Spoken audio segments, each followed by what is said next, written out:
Le grimoire énochien essentiel. Une introduction à la magie angélique du Dr John Dee jusqu'à l'ordre du Golden Dawn. À propos de l'auteur, Aaron Leitch est un érudit et un chercheur spirituel depuis près de 3 décennies. Il est membre de l'ordre hermétique de l'Aube dorée, des Gentlemen of Jupiter et de l'Academic Societa Magica. Ses écrits couvrent des domaines aussi variés que la religion et la mythologie du Moyen-Orient ancien, le mysticisme solomonique, le chamanisme, le néoplatonisme, l'hermétisme et l'alchimie, la Wicca traditionnelle et le néopaganisme, l'ordre hermétique de l'Aube dorée, Thelema, l'angélologie, la Kabbalah, en Oceania, les religions de la diaspora africaine, les traditions folkloriques de l'artisanat et du judo, la psychologie et l'expansion de la conscience, le cyberespace et la réalité virtuelle, et le commentaire social moderne. Il est l'auteur de Secrets of the Magical Grimoire et Angelical Langage, volume 1 et 2. Le système énochien d'évocation magique est considéré comme l'un des plus avancés du monde occidental. Les anges dont il attire l'attention comptent parmi les êtres spirituels les plus puissants et les plus dangereux, qui s'intéressent au mouvement des étoiles et à la montée et à la chute des gouvernements terrestres. Des ordres magiques respectés, tels que l'ordre hermétique de la Golden Dawn, réservent la magie énochienne à leur plus haut grade d'adeptes. Les universitaires et les chercheurs ont passé des générations à essayer de déchiffrer et de comprendre les journaux des hommes qui ont été les premiers à enregistrer ce matériel. Même au-delà de ces journaux originaux, le système énochien a eu un effet profond sur l'occultisme occidental au cours des dernières centaines d'années, dont une grande partie a été peu comprise jusqu'à assez récemment. Par conséquent, je dois admettre qu'il était difficile d'imaginer écrire un livre de magie énochienne destiné aux débutants. Imaginez, par exemple, que vous essayiez d'écrire une introduction à la destruction d'atomes ou à la chirurgie du cerveau pour les débutants. Quelles informations ces livres pourraient-ils contenir qui seraient compréhensibles et utiles pour quelqu'un qui débute sur sa voie? Pendant un certain temps, j'étais perplexe et je ne savais même pas si je devais me lancer dans ce projet. Heureusement, des amis proches m'ont rapidement fait remarquer une erreur dans ma façon de penser. Que le sujet soit la physique nucléaire, la chirurgie neuronale ou la magie énochienne, il faut bien commencer quelque part. Écrire un livre pour débutants sur un sujet complexe ne signifie pas créer une version édulcorée du système et la présenter comme sûre pour le néophyte courageux. Au contraire, il doit servir d'introduction à un sujet plus complexe. Il doit inclure un historique de base et définir les termes et le jargon que l'étudiant rencontrera plus tard. Plus important encore, il doit présenter une vue d'ensemble simplifiée de tout le système, permettant ainsi à l'étudiant de voir l'éléphant dans son ensemble avant de se concentrer sur la trompe, les oreilles, les pattes ou d'autres composants éléphantesques en détail. Cette réflexion sur le projet a également mis en évidence un autre fait. Dans sa forme originale, la magie énochienne n'a jamais été réservée au seul maître magicien. En fait, les journaux énochiens font état d'un système qui, au départ, s'adressait essentiellement aux débutants et qui, au fil des mois et des années, évoluait vers des pratiques plus avancées.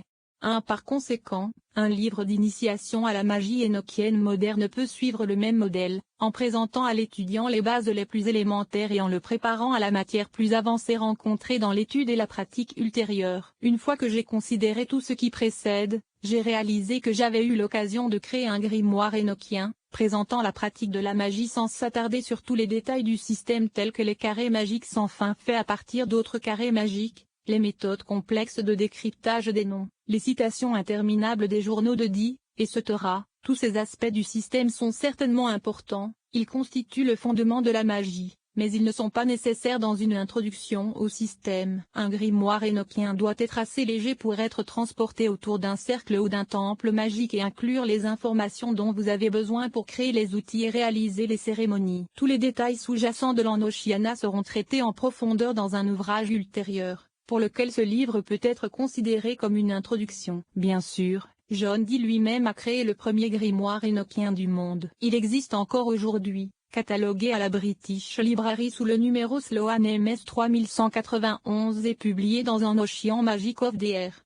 John Dee de Geoffrey Jamin, un livre que je vous recommande vivement de vous procurer. Cependant, Dee n'a apparemment pas conçu son grimoire comme un abécédaire. Il inclut très peu d'instructions pour la création des outils et présente encore moins d'informations sur la façon de les utiliser. Au lieu de cela, le grimoire de Dee est une collection de notes de travail destinées à son propre usage, ce qui suppose que le lecteur est déjà bien familiarisé avec le système. Un abécédaire énochien moderne doit présenter les outils, ce qu'ils représentent et, surtout, Comment les utiliser correctement? Le livre que vous êtes en train de lire a pour but de combler cette lacune dans la littérature énochienne. Ici, j'aborderai brièvement l'histoire du système, afin que le débutant sache quelque chose sur les hommes qui ont été les premiers à enregistrer ce matériel, le Dr John Dee et Sir Edward Cayley, et sur ce qu'ils tentaient d'accomplir avec leur travail. Ensuite, je présenterai une vue d'ensemble de chaque phase de la magie de Dee telle qu'elle a progressé dans ses journaux moins de l'heptarchia magique planétaire, Je Bofal et le livre de Loat, y compris les fameux 48 appels angéliques, aux parties de la Terre et à la grande table de la Terre, qui concernent la magie de changement de monde. Je remonterai ensuite le fil de l'histoire de l'Enochian depuis John Dee jusqu'à la Golden Dawn et au-delà pour illustrer comment un ensemble de journaux que Dee n'a jamais partagé avec le public est devenu l'un des documents magiques les plus influents de l'histoire occidentale. Ensuite,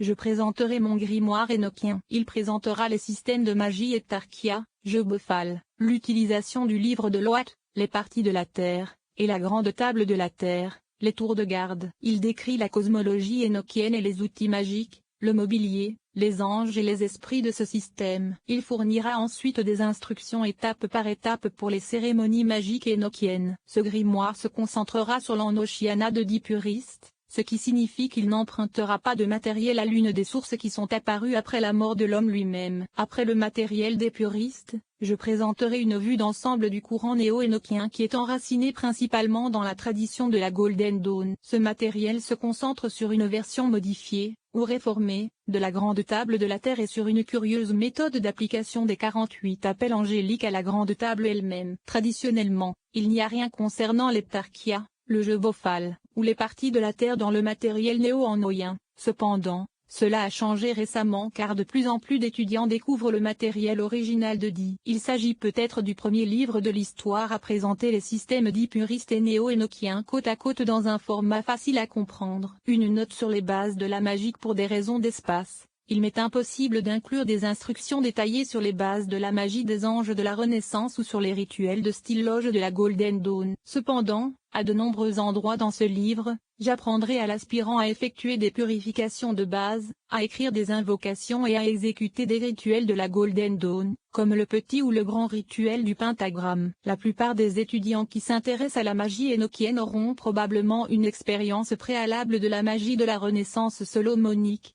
ou de la Golden Dawn et n'auront pas besoin d'instructions étape par étape pour ces choses. Cependant, si vous désirez ou avez besoin de plus d'informations ou d'enseignements sur l'un ou l'autre de ces systèmes, voici une liste d'excellents livres pour vous aider à démarrer. Chacun d'entre eux peut être considéré comme une parfaite introduction à la magie que vous apprendrez dans ce texte. Pour Dee puriste en Oceana, mon propre ouvrage, Secrets of the Magical Grimoire, est, à ma connaissance, le seul ouvrage d'initiation à la magie de la Renaissance Solomon sur le marché. J'y aborde le timing magique, les purifications rituelles, les consécrations, l'écriture des invocations et des conjurations, les talismans, les outils magiques, l'invocation des anges, etc.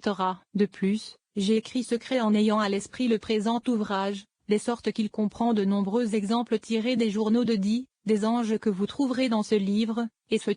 C'est un compagnon parfait pour T'essential en Ochian Grimoire. Pour Golden Dawn en Oceana, si vous recherchez une excellente introduction à la magie de style Golden Dawn, vous ne trouverez pas de meilleure source que Modern Magic de Donald Michael Craig. 12 Lessons into Magical Art de Donald Michael Craig. Il couvre tout, des rituels de base du pentagramme et de l'hexagramme au signe de grade de Golden Dawn, en passant par l'ouverture par la tour de garde, la création de talismans, l'évocation angélique, et bien plus encore. De plus, si vous vous sentez particulièrement attiré par la voie de la Golden Dawn elle-même, vous gagneriez beaucoup à travailler sur l'auto-initiation à la tradition de la Golden Dawn de Chic et Tabata Cicero. Si vous suivez les cours décrits dans ces deux ouvrages, rien de la magie néo-enochienne présentée dans ce livre ne vous échappera point. Enfin, si vous souhaitez disposer d'une excellente ressource pour créer des robes, des hôtels et des outils magiques de la Golden Dawn, consultez Creating Magical Tool, également rédigé par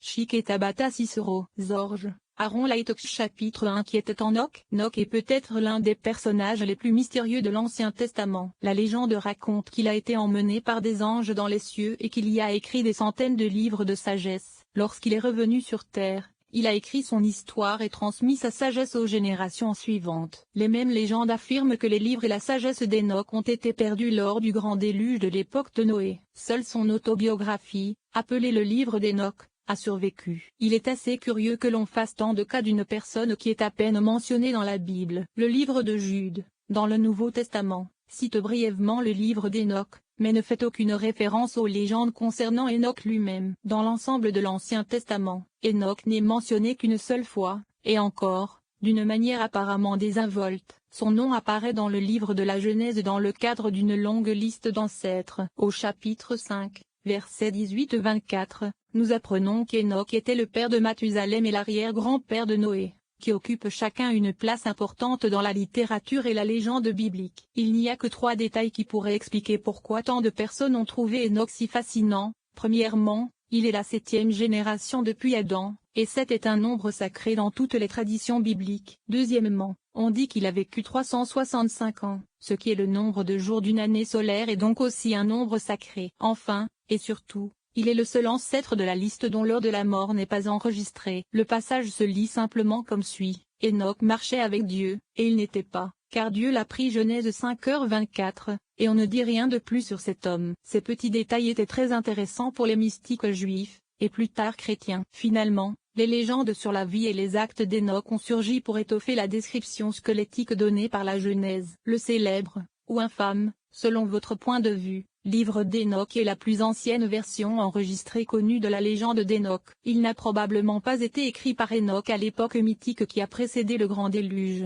Il semble plutôt avoir été écrit pendant la très réelle captivité des Hébreux à Babylone, environ 600 avant notre ère. Cette légende décrit une cosmologie et un mytho influencés par la Babylone, dans lesquels Enoch est emmené corporellement dans les cieux à plusieurs reprises et reçoit des visites guidées de ces 7 régions. Il tient des conversations familières avec des anges et des anges déchus, voit le trône de Dieu et est autorisé à lire dans le livre de la vie céleste, un registre divin des destinées de chaque chose créée dans le monde, passé, présent et futur. À la fin, Enoch est emmené, sans mourir, pour y vivre en permanence au paradis, bien avant que Dieu ne détruise le monde par le grand déluge. Genèse 6. Le livre d'Enoch est devenu un élément fondamental non seulement de la religion juive, mais aussi de la foi chrétienne primitive. De nombreuses églises primitives l'ont inclus dans leur Bible avant qu'il ne soit rejeté par les autorités catholiques et exclu du canon. Le livre d'Enoch a fini par sombrer dans l'obscurité. Au Moyen Âge et à la Renaissance, aucune personne vivante connue du monde occidental ne l'avait jamais vu, et la légende d'Enoch n'existait que sous forme orale. Bien entendu, les églises orthodoxes orientales ne reconnaissaient pas l'autorité des conciles catholiques. Grâce à ce fait, le livre a été redécouvert au XVIIIe siècle comme partie de la Bible orthodoxe éthiopienne, où il avait toujours été conservé. C'est pourquoi nous avons tendance à appeler le livre d'Enoch original le livre d'Enoch éthiopien ou simplement un Enoch. De John Dee et la légende énochienne. John Dee était un érudit et un mystique anglais qui a vécu et travaillé sous le règne de la reine Elizabeth I. Il était l'un des hommes les plus influents de l'Angleterre de l'époque, expert en navigation, en mathématiques, en astronomie, en astrologie, en chimie, en langue, en cryptage et même en occultisme, pour ne citer que quelques-unes de ses spécialités. De son vivant, très peu de choses importantes ont été faites en Angleterre, même par la reine, sans qu'il ait été demandé son avis ou sa participation directe. La maison de Dee était la première bibliothèque et le premier laboratoire scientifique non officiel d'Angleterre, qui attirait une longue liste de savants, d'artistes, de mystiques et de premiers scientifiques célèbres. Lorsque Dee a commencé à invoquer les anges en 1581 de notre ère, il a déclaré qu'il souhaitait simplement suivre les traces d'Enoch et d'autres prophètes bibliques qui conversaient avec les anges et avaient ainsi un accès direct au secret du ciel. En peu de temps, Dee s'est retrouvé, avec l'aide d'un médium nommé Edvard Kelly, à tenir des conversations quotidiennes avec des archanges tels que Michael, Gabriel, Raphaël et Uriel. Ces entités ont fait découvrir aux hommes toute une série d'anges jusqu'alors inconnus qui allaient finalement révéler un nouveau système de magie des anges. Alors que Dee enregistrait les premières leçons des anges concernant les outils et le mobilier nécessaires à la magie, il décida de les interroger sur le livre d'Enoch. Comme la plupart des mystiques chrétiens ou juifs de son époque, il voulait désespérément mettre la main sur le récit de la vie d'Enoch, perdu depuis longtemps. Comme la recherche et l'obtention de livres perdus font partie du pouvoir des anges, il leur a demandé s'ils pouvaient lui apporter un exemplaire du livre. J'imagine que son cœur a dû s'emballer lorsqu'ils ont accepté d'accéder à sa demande. Mais les anges avaient une surprise en réserve pour Di et Kelly. Les entités spirituelles ont certainement tenu leurs promesses. Elles ont apporté un livre d'Enoch à Di. Cependant, il ne s'agissait pas du livre éthiopique d'Enoch ou d'un autre document relatant la vie et les actes du prophète biblique, c'était un trésor bien plus grand et bien plus précieux.